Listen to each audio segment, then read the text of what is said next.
Hello everyone, welcome back to my YouTube channel. In today's video, I'm gonna show you how to post a story on Facebook.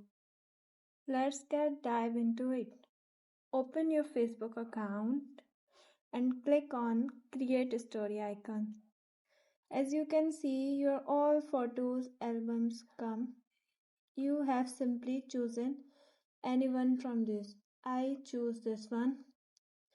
Select your post. You can also add songs. You can also add text, stickers of your choice, effects.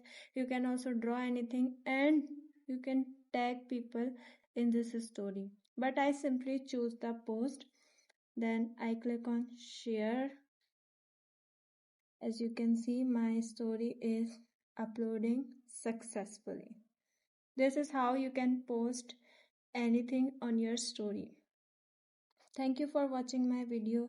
If you like my videos, then don't forget to like and subscribe my YouTube channel. Thank you.